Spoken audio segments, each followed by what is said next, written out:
पीढ़ी दर पीढ़ी जन जन में मूल्यों को स्थापित करने वाला रामायण जैसा दूसरा ग्रंथ नहीं।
पे चल के देता जो ये संदेश, प्रेम के रंग सब रंगे, सबका है एक खिवैया, भीड़ में हो या रहे अकेला, आनंद में रमता जो नंदती नंदती नंदती नंदती नंदती रेवा, नंदती नंदती नंदती नंदती नंदती रेवा, नंदती नंदती नंदती नंदती नंदती रेवा, नंदती नंदती नंदती नंदती नंदती रेवा।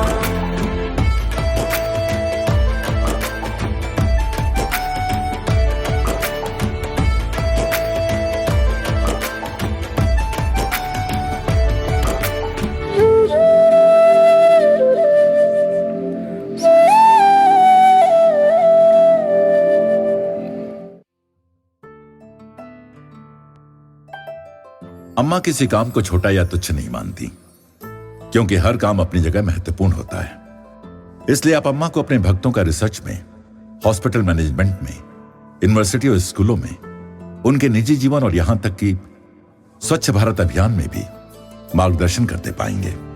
ऐसा इसलिए क्योंकि अम्मा की दृष्टि में सब कुछ ब्रह्म है।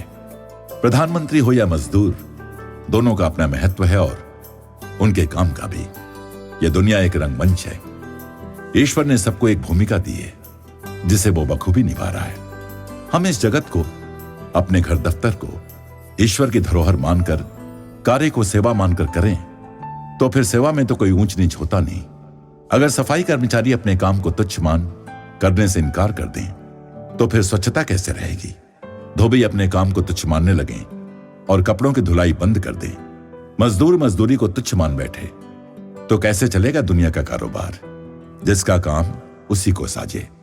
बात बस इतनी है, जो भूमिका हमें सौंपी गई है उसे हमसे बढ़िया दूसरा कोई कर नहीं सकता। इस भावना के साथ अपना कर्तव्य पालन करते रहने से ऊंच नीच का भाव मन में नहीं आता और मन संतोषी और शुद्ध हो जाता है। स्वयं भगवान कृष्ण ने पांडवों के राजसूय यज्ञ में ब्राह्मणों का पाद प्रक्षालन किया और जूठे पत्तल भी उठाए। द्रौपदी की जूती उठाकर अपने शॉल में छिपाकर उसके पीछे पीछे वो चले। महाभारत के युद्ध में अर्जुन के सारथी वो बने, घोड़ों की देखभाल वो करते रहे। तो क्या इन कर्मों के करने से उनके ऐश्वर्य में कोई कमी आ गई? नहीं। कर्म तो कर्म है, कर्ता भाव से मुक्त होकर करें और मुक्त हो जाएं। प्रेम स्वरूपी और आत्म स्वरूपी आप सभी को नमस्कार। തലമുറകളുടെ കൈമാറി വന്ന് ജനങ്ങളിൽ മൂല്യങ്ങൾ വർദ്ധിക്കുന്നതിൽ രാമായണത്തെ പോലെ മറ്റൊരു കൃതിയും ലോകത്തിലില്ല। रामायण कपोल कल्पना मात्र है, सत्य कथा नहीं। ये कहने वाले लोग भी हैं आज। कई देशों में लाखों लाखों लोगों के जीवन का, संस्कृति का, आराधना का भाग बना हो, इस तर्क का कोई और साहित्यिक ग्रंथ हुआ है दुनिया में? नहीं। ऐसा कोई ग्रंथ नहीं जो इतनी भारी प्रेरणा दे पाया हो। सच्चे पात्रों का जीवन चरित्र ही ऐसा महत् प्रभाव डाल सकता है। आज जगत में जीवित मनुष्यों में सर्वगुण परिपूर्ण कोई व्यक्ति है? वाल्मीकि ऋषि के इस प्रश्न का नारद ने उत्तर दिया, है। अयोध्या के राजा राम, ऐसे आरंभ होती है रामायण। फिर श्री राम को काल्पनिक पात्र कहना क्या तर्क संगत है? रामायणकार वाल्मीकि यदि जीवित थे तो श्री राम भी जीवित विभूति थे। सदियों से जनमानस को आकर्षित करने और शुद्धिकरण में श्री राम का चरित्र सक्षम रहा।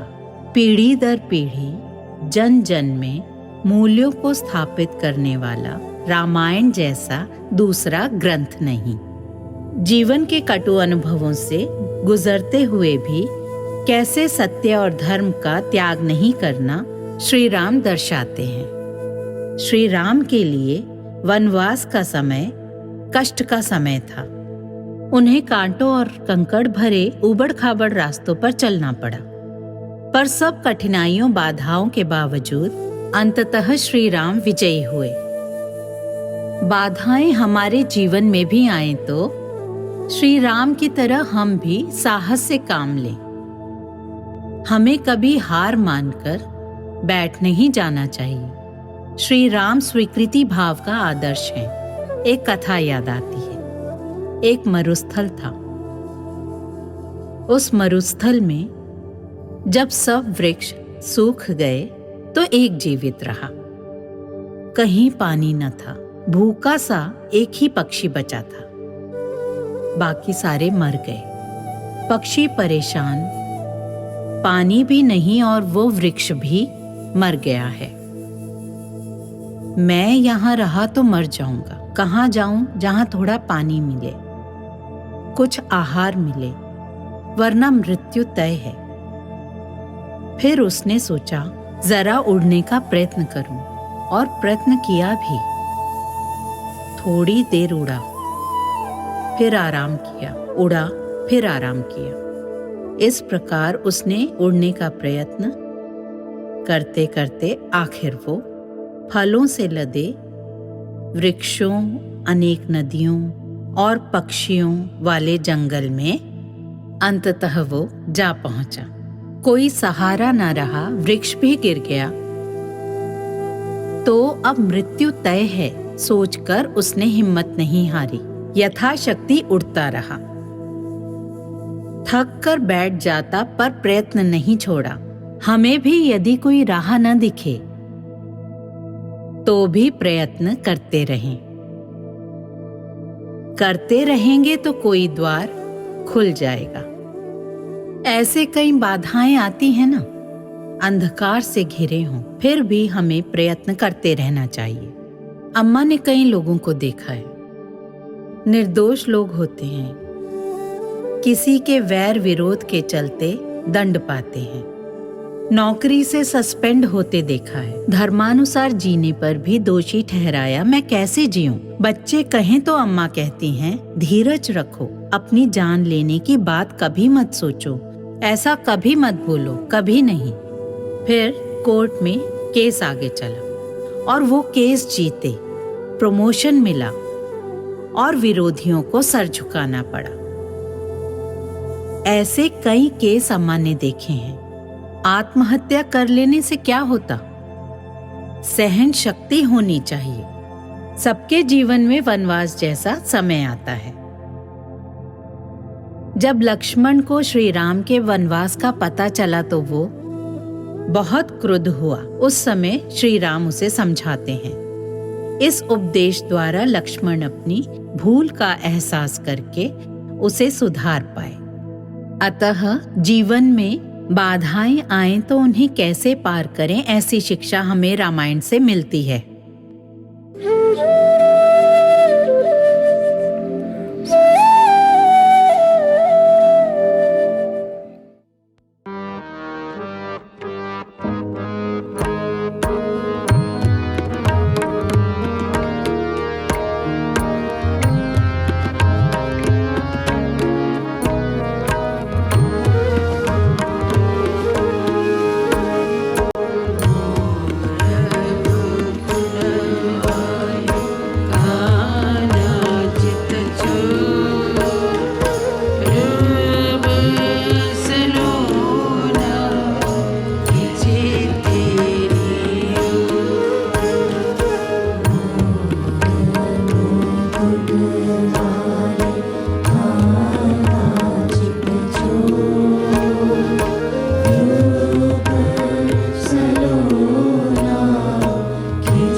बहुत समय पहले की बात है।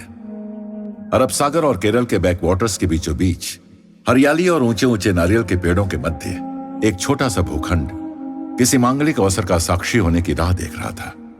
यह शांत स्थान एक गांव था, 13 वर्षीय 2 लड़कों का, जिनका प्रिय खेल ही था पेड़ों पर चढ़ना। खेलते खेलते एक दिन उन्होंने दाढ़ी और लंबी जटाओं वाले एक ऐसे सन्यासी को देखा जैसा पहले कभी इस इलाके में नहीं देखा था। उसका व्यक्तित्व उन्हें प्रभावित कर गया। वो सन्यासी थोड़ी देर इसी स्थान पर घूमता रहा और फिर सहसा ठठाकर हंसने लगा और जोर से बोला, यह बड़ी पवित्र स्थली है। पहले यह कई महात्माओं की तपोभूमि रही, फिर उन्होंने यहीं समाधि ली। मैं इस स्थान पर अनेकों तपस्वियों को गहन तप करते देख रहा हूं। फिर वो सन्यासी अट्टहास करता हुआ अपने रास्ते चल दिया और फिर कभी दिखाई नहीं दिया। ये लड़के भी इस बात को भूल गए। कई सालों के बाद उनमें से एक को उस सन्यासी के वचन याद हुआ है। उसकी बेटी ने जो आगे चलकर श्री माता अमृतानंदमयी देवी या अम्मा के नाम से विश्व भर में छा गई। इस साधारण से स्थान को विश्व भर के लाखों लोगों के लिए अमृतपुरी नामक स्वर्ग नगरी में परिवर्तित कर दिया। अम्मा की जन्मस्थली अमृतपुरी आज अम्मा के मानव उत्थान के कार्य हेतु समर्पित विश्व भर के फैले केंद्रों का मुख्यालय है। अहेतुक प्रेम में सिक्त, करुणा और ऐक्य की नींव पर टिकी ये धरा आज हजारों साधकों का निवास और शांति का घर बन गई है। अमृतपुरी आश्रम में आज विभिन्न संस्कृतियों, परंपराओं, भाषाओं और धर्मों के 3000 से ज्यादा लोग रहते हैं। अम्मा के ये बच्चे एक ही सूत्र में पिरोई हुई अनेक अद्भुत मणियों जैसे हैं। एक बृहद परिवार है ये। ब्रह्मचारियों, ब्रह्मचारिणियों, सन्यासियों और गृहस्थाश्रमी भक्तों से लेकर हजारों की संख्या में आने वाले लोगों तक सब कंधे से कंधा मिलाकर जग सेवा में लगे हुए आत्म साक्षात्कार के लक्ष्य की ओर अग्रसर हैं। आश्रमवासी अक्सर दैनिक अर्चना, शास्त्र अध्ययन की कक्षाओं में जाने के साथ साथ हवन और विभिन्न सेवाओं में भी भाग लेते हैं। अम्मा जानती हैं कि उनके बच्चे लंबे समय तक ध्यान में नहीं बैठ सकते, अतः वो साधना और सेवा के सम्मिश्रण को प्रोत्साहन देती हैं। निस्वार्थ सेवा द्वारा व्यक्ति सबके अंदर ईश्वर का दर्शन करते हुए अपने भीतर के शुद्ध प्रेम को व्यापक बना सकता है।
यद्यपि आश्रम में अनेकों गतिविधियां चल रही होती हैं, फिर भी केंद्र रहता है अम्मा का दर्शन।